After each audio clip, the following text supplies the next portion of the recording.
Cinema గురించి కన్నా ముందు ఇప్పుడు నాగేంద్ర గారు ఆయన నన్ను మీరు ఏదో మాట్లాడుతా ఒక మాట అన్నారు. ఇప్పుడు డైరెక్టర్స్ దాంట్లో మీరు ఒక ఆరాధ్య దైవం అని.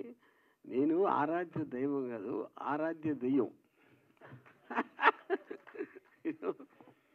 ఎనీవే చూసే part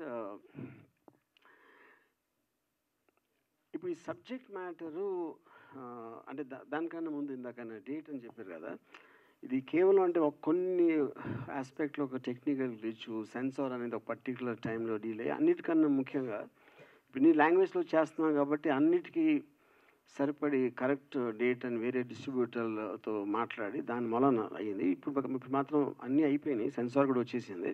it's going to release on April 4th. So ఇప్పుడు కథ దానికి వస్తే నేను చాలాసార్లు ఇప్పుడు సోషల్ మీడియాలో మనకి మామూలుగా మన ఇద్దరు వ్యక్తులు కొంచెం దగ్గర అవ్వాలంటే టైం పడుతుంది. ఎప్పుడైనా చేసి అది మనం ఒక నమ్మటానికి కానీ దానికి కానీ వాట్సాప్ ఇలాంటి దాంట్లో చాటింగ్లు మొదలెట్టినప్పుడు సోషల్ మీడియాలో తెలియకుండా చాలా ఫాస్ట్గా దగ్గర అయిపోతారు. ఎందుకంటే కమ్స్ అంటే కట్ టు కట్ వస్తుంది కనుక ఒక థాట్ ఇంకా మనకి మనిషి కనిపించినప్పుడు మన గురించి మనం చాలా రహస్యాలు బయట పెట్టేస్తాం, తొందరగా నమ్మేస్తాం. అలాంటి ఆటలు వచ్చిన నెగిటివ్ ఎఫెక్ట్స్ మనం చాలాసార్లు అంటే మనకి న్యూస్లో వస్తూ ఉంటాయి. ఇలా ఒక అమ్మాయికి ఎలా అయింది, లేకపోతే అలా రిలేషన్షిప్లో ఎలా అయింది, ఒక్కొక్కసారి చాలా వైలెంట్గా కూడా మారటానికి జరిగిన ఇన్సిడెంట్స్ మనం ఎన్నో చూసాం. సో ఒక్క పర్టిక్యులర్ ఇన్సిడెంట్ అని కాకుండా చాలా అలాంటి ఇన్సిడెంట్స్ బేస్ చేసి ఈ కథ తయారు చేయడం జరిగింది. సో అన్నిటికన్నా ముఖ్యంగా నేను ఒక పోలీస్ ఆఫీసర్ నాకు ఒక ఎగ్జాంపుల్ చెప్పారు. మీరు రోడ్డు మీద నడుస్తూ ఉంటే మీరు వెళ్తూ ఉంటారు, మీ పని మీద చూసుకుంటూ వేరే నడుస్తూ ఉంటారు. కానీ ఎప్పుడు గవుక్కుని ఒకరిని పట్టుకుని హలో అనేసి కాఫీ తాగుదాం రా అని చెప్పేసి కూర్చుని అంత ఫాస్ట్గా రిలేషన్షిప్ అనేది వెళ్ళదు. అప్పుడు అలాంటిది మన నిజం లైఫ్లో అలా చేసినప్పుడు మనం సోషల్ మీడియాలో ఎందుకు అంత ఫాస్ట్గా వెళ్తాం, అక్కడ వస్తుంది డేంజర్ అంతా అనేది. అది కొంచెం హైలైట్ చేస్తుంది ఈ సినిమా దాంట్లో. సో ఇప్పుడు కథ అనేది మూల కథ నేను రాశాను, బట్ ఫిల్మ్ డైరెక్టర్ చేసింది మాత్రం కమల్ గిరికృష్ణ కమల్ నా దగ్గర చాలా ఇయర్స్ చేశాడు, both as an editor and as an associate. And ఆనెస్ట్గా ఐ మీన్ అంటే ఇప్పుడు నాకు రాసినప్పుడు నేను కూడా ఫిల్మ్ మేకర్ కాబట్టి నాకు ఒక విజువల్ ఉంటుంది మైండ్లో, ఇలా ఉండొచ్చు ఈ సీను, లేకపోతే ఇలాంటి మూమెంట్స్ ఉండొచ్చు అని రఫ్గా నా మైండ్లో వెళ్ళే విజువల్ ఏదైతే ఉందో నేను అనుకున్న దానికన్నా చాలా రేట్లు బాగా తీసాడు. Thank you Kamal. Yeah. And తర్వాత ఆబ్వియస్లీ ఇప్పుడు కాస్టింగ్ అనేది main roles Satya and Aaradhya. As both the ఈ అమ్మాయిని స్టాక్ చేసి అబ్సెషన్ తోటి వెళ్ళాడు సత్య. అఫ్ కోర్స్ అమ్మాయి ఇట్ ఈస్ ఆబ్వియస్. సో తను ఫస్ట్ టైము ఈ అమ్మాయిని ఒక సారీలో చూస్తాడు. నేను కూడా ఆరాధ్య అని ఫస్ట్ టైం ఒక రీల్లో సారీలో చూశాను. ఈ రెండింటికి connection is not the point. తర్వాత అమ్మాయి సారీలో ఉన్నదానికి ఉన్న ప్రత్యేకత ఏంటి అని అడిగితే, ఇప్పుడు మామూలుగా చాలాసార్లు ఒక అమ్మాయి మీద అత్యాచారం జరిగినప్పుడు అలాంటి బట్టలు వేసుకుంది, లేకపోతే ఇలా ఉంది, అలా అని ఒక kind of A negative comments చేస్తారు, ఇంక్లూడింగ్ పాలిటీషియన్స్. సో అప్పుడు చీరలో ఉన్నా కూడా అలాగే చేస్తున్నారు అంటే ద పాయింట్ ఏంటంటే అది మైండ్ సెట్. కానీ ఆ అమ్మాయి వేసుకున్న బట్టలు అనేది క్వశ్చన్ కాదు అనేది ఎంఫసైజ్ చేయడానికి సారీ అనే టైటిల్ పెట్టాం. యా. తర్వాత కమింగ్ టు ద యాక్టర్స్, ఇప్పుడు ఆరాధ్య ఇందాక చెప్పినట్టు నేను రీల్లో చూశాను, కానీ అసలు అబ్సల్యూట్గా కెమెరాకి ఫస్ట్ టైం ఫేసింగ్ చేసిన తను చేసిన పర్ఫార్మెన్స్ ఎక్స్ట్రాడినరీగా అనిపించింది అందరికీ, నాకే కాదు ఎంతవరకు సినిమా చూసిన వాళ్ళకి. ఇప్పుడు సత్య అంటే ట్రైన్డ్ యాక్టర్, తను ఢిల్లీ నుంచి. తను ఒక ఆడిషన్ ఒక వీడియో పంపిస్తే దాని నుంచి ఈ పర్టికులర్ రోల్కి చాలా కరెక్ట్ అని కమల్ నేను డిసైడ్ చేసాం.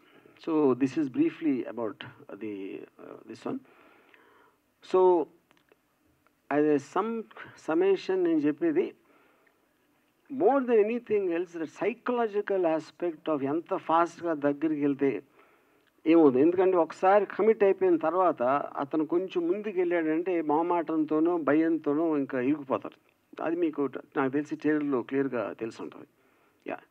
సార్ నాకు ఈ ఫస్ట్ స్టోరీ చెప్పినప్పుడు సార్కి ఒకటే చెప్పాను, sir don't influence me too much, అంటే నాకు ఒక ఐడియా మాత్రమే ఇవ్వండి, స్క్రీన్ ప్లే కానీ డైలాగ్స్ కానీ వి విల్ డిస్కస్, బికాస్ నాకంటూ ఒక ఐడియా రావాలి మూవీ మీద. So too much of information కూడా స్పాయిల్ చేస్తుంది ఏదైనా. సో దానికి సార్ ఒప్పుకున్న తర్వాత వి వర్క్ ఫర్ 1.5 months. దాని తర్వాత నేను సెట్కి రానివ్వలేదు బాస్ని, just because I want to get an image, నేనేం చేయగలుగుతాను ఒక 10 days షూట్ చేసిన తర్వాత ఆ ఫుటేజ్ చూపించిన తర్వాతనే ఐ కంటిన్యూడ్. సో ఆ ఆపర్చునిటీ నాకు తెలిసి చాలా తక్కువ మంది ఇస్తారు, బికాస్ లాట్ ఆఫ్ ఇన్ఫ్లుయెన్స్ ఉంటుంది ఇంత మనీ పెడుతున్నప్పుడు, ఇంతమంది ఫస్ట్ టైం ఆపర్చునిటీ వచ్చినప్పుడు. Because that thing I got very ఒక విధంగా big fortunate for me, because whole movie ఒక ఐడియా నుంచే బాస్కి నాకు డిస్కషన్ ఉండేది. Remaining everything, how to act, how to get acting from them, how to move forward, how to do anything అనేది నా మీదే డిపెండ్ అవ్వడం అనేది it's a big opportunity, and thanks for that sir. Second thing వచ్చి fortunate థింగ్లో నాకు the cast, both are brilliant actors. ఎందుకంటే నేను ఫస్ట్ టైం అయ్యి వాళ్ళు ఫస్ట్ టైం అయినప్పుడు నేను ఎలా చెప్పాలి, వాళ్ళు ఎలా అర్థం చేసుకుంటాడనే టెన్షన్ నాకు చాలా ఉండింది. అది ఫస్ట్ 2 daysలో అన్ని టెన్షన్స్ అన్ని పోయాయి, because they are understanding very easily. దానికి కారణం ముగ్గురికి శారీ అంటే ఏంటో ఐడియా క్లియర్గా అర్థమైంది. బికాస్ బిఫోర్ డిస్కషన్స్లో what is Saaree, the point of Saaree అనేది క్లియర్గా అర్థం కావడం వల్ల the flow in the set is very fast and easy. And Aaradhya is a fortunate thing, ఎందుకంటే నేను అమ్మాయి రీల్స్ తప్ప యాక్టింగ్ ఎలా చేస్తాను నాకు అసలు ఐడియా కూడా లేదు. ఫస్ట్ టైం కెమెరా ముందు పెట్టినప్పుడు నేను ఇక్కడ చూసి ఎక్స్ప్రెషన్ ఇవ్వాలి ఇది అంటున్నప్పుడు she never cared about camera, she was just acting. So నాకు అర్థమైంది ఈ అమ్మాయికి ఎక్కువ చెప్పాల్సిన అవసరం లేదు. But in case of Satya కొన్ని సీన్స్ ఉంటాయి, any actor need co actor to respond. ఒక యాక్టింగ్ చేసినప్పుడు డైలాగ్ చెప్పినప్పుడు పక్కన యాక్టర్ రెస్పాన్స్ని బట్టి తన ఎమోషన్స్ ఉంటాయి. కొన్ని సీన్స్లో he has to act alone, తనతో మాట్లాడుకుని ఫొటోస్ చూసి మాట్లాడుతూ ఒంటరిగా మాట్లాడాలి. దానికి he did very marvellous job, because without any co actor ఆ ఎమోషన్స్ని తను ఊహించుకొని సస్టైన్ చేసి ఎక్స్ప్రెస్ చేయడం అనేది difficult task. So he's done a very marvelous job. Because of these 2 good actors, my job become easy. And finally, thanks for the opportunity, sir, because you never came to set. I didn't ask you to come also. నేను రావాలని కూడా ఎప్పుడు కోరుకోలేదు, because I want my image to be there. And the opportunity ఇచ్చినందుకు thanks. నమస్కారం. I said it right now? Okay, I'm trying to learn Telugu. I feel so happy today. And first of all, I'm so thankful to you, Ram, to give me this opportunity, because Sai is like a dream for me. And Kamal, he said that we both are very good actors, but I think it's because of him. He trusted us so much, and every time before the scene, he will give us a complete brief, like, this is what you have to do. That worked. Okay? And this journey was something, I don't know how to explain it. I learned a lot of things because this movie is like a workshop for me. And Hyderabad is so welcoming. I love Hyderabad. And I don't know what to say right now. I'm over the moon. And you like the trailer? How's the trailer? Okay. Thank you. Actually जैसा Ram sir ने बताया कि मैं theatre artist हूँ, तो मैं मुंबई में था, उससे पहले मैं स्ट्रगल कर रहा था. तो नॉर्मली एक दिन मैंने इंस्टाग्राम पे पोस्ट देखा, तो मैंने अप्लाई किया. उसके बाद मैं भूल गया. बट आफ्टर 2-3 months मेरे पास कॉल आया प्रोडक्शन से कि राम सर बात करना चाहते हैं आपसे. जब राम सर से बात हुई तो थोड़ा सा मैं नर्वस भी था उस टाइम पे, because everyone knows who is Ram Gopal Verma.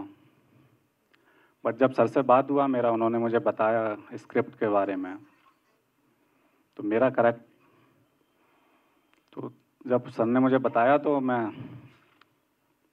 मुझे लगा शायद छोटा सा कैरेक्टर होगा, कोई बड़ा एक्टर है मूवी में, बिकॉज सर ने पहले मुझे ब्रीफ दिया था बस कैरेक्टर का. बट जब मेरे पास स्क्रिप्ट आई तो मुझे पता चला कि मेरा कैरेक्टर जो है लाइक सेंटर पॉइंट है. जो भी लाइक सिचुएशंस हैं मूवी में वो मेरे ही थ्रू आगे प्रोसेस कर रही हैं. राम सर ने भी, ऑफकोर्स राम सर ने मेरी काफ़ी हेल्प की कैरेक्टर में. राम सर ने मुझे काफ़ी रेफरेंसेस दिए अबाउट, मैंने कुछ केसेस देखे, स्टॉकिंग केसेस देखे. और कमल जी के बारे में मैं बताऊं तो फर्स्ट टाइम मैं जब हैदराबाद आया, फर्स्ट डे था शूट का, नो वर्कशॉप डे था, तो मैं थोड़ा सा नर्वस था, बिकॉज मैंने डायरेक्टर, मेरी डेब्यू मूवी है ये। मैंने इससे पहले कुछ कैमियोस वगैरह किए हुए हैं टीवी सीरियल्स में। तो जब मैंने कमल जी से मिला मैं, तो मैंने देखा कि लाइक स्ट्रिक्ट टाइप डायरेक्टर्स होते हैं कुछ। अगर स्क्रिप्ट में लिखा है शर्ट्स, तो आप शर्ट नहीं बोल सकते, शर्ट्स ही बोलना पड़ेगा आपको। तो ऐसे डायरेक्टर्स भी मैंने देखे हुए हैं। तो मैं थोड़ा सा नर्वस था, बट कमल जी से जब मैं मिला तो मतलब बहुत कूल थे ये। मतलब लाइक जो लाइक एक, कभी भी मैंने इनको सेट पे कभी भी शाउट करते हुए नहीं देखा किसी पे। इन्होंने मतलब मुझे हमेशा लाइक पोलाइट, सत्या अगर तुझे ये करना है तो ये करो, मतलब कंप्लीट फ्रीडम दिया to understand character and portray. तो अच्छा एक्सपीरियंस था। आराध्या के बारे में मैं बताऊं तो फर्स्ट टाइम जब वर्कशॉप पे था तो मैं आराध्या से फर्स्ट टाइम मिला, तो मुझे लगा सी इज एक्सपीरियंस, बिकॉज आराध्या में कैमरा फियर नहीं है बिल्कुल भी। आई थिंक मैं होता अगर विदाउट कैमरा, मैं थिएटर आर्टिस्ट हूँ, मैंने कुछ कैमरा वर्क भी किया है, Asian academy film and television से पास आउट हूँ मैं। तो लाइक मैंने कैमरा फेस किया हुआ है पहले भी, बट आराध्या ने कुछ नहीं किया। बट लाइक जो नेचुरल है, आराध्या जो नेचुरल तरीके से करते हैं वो अच्छा है। तो सभी के साथ अच्छा एक्सपीरियंस था। Thank you Ram sir, give me opportunity.